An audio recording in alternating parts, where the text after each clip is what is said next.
Jeff Whitehead was living alone in Maryborough, northwest of Melbourne, when he took the national bowel screening test in late 2017. Waited a couple of weeks, got a positive. They said to make an appointment with your doctor, so I did. 6 months earlier, Mr Whitehead saw his GP and complained of abdominal pain and constipation. His doctor organised a colonoscopy, which came back clear, but the symptoms got worse. So when the bowel screening test came back positive, he went back to his GP. I walked in, he recognised the envelope that it came in straight away, and he looked at me before I'd sit down and said, "What'd you do that for?" And I said, "Because it came in the mail."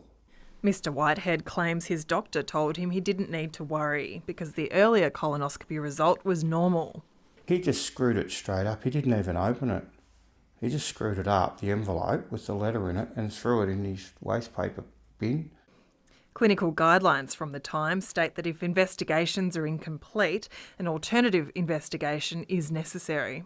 Mr Whitehead claims it was another 4 months before the doctor ordered him an abdominal CT scan. By the time he received it, he was bleeding heavily and was rushed to hospital for urgent surgery to remove a cricket ball-sized colorectal tumour. We've obtained expert evidence which indicates that both the hospital and the GP fell below a reasonable standard of care. Mr Whitehead's lawyer argues the colonoscopy performed at the Maryborough Hospital in 2017 failed to identify his tumour and alleges the GP's failure to immediately follow up on Mr Whitehead's worsening symptoms constitutes negligence. In this case, we're looking at a man who is dying, where arguably had the treatment been different in late 2017 or early 2018, he'd be on a very different course now and he likely wouldn't be dying. The latest data from the Victorian Cancer Registry shows survival rates are consistently worse in regional areas, and Maryborough tops the list.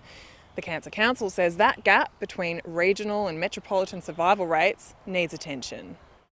It says there could be a number of reasons for Maryborough's high mortality rate, including poverty, smoking and obesity rates. But it also might be related to the stage at which the cancer is diagnosed. So obviously if a cancer is detected at an earlier stage, there are much better prospects for a healthy recovery. Mr Whitehead is now fighting multiple cancers. He said it could be a year, it could be 8 or 9 months. The Maryborough Hospital and the GP have now filed separate defences with the court that deny their actions were negligent. Neither the Maryborough Hospital nor the GP involved were available for an interview. Charlotte King, ABC News.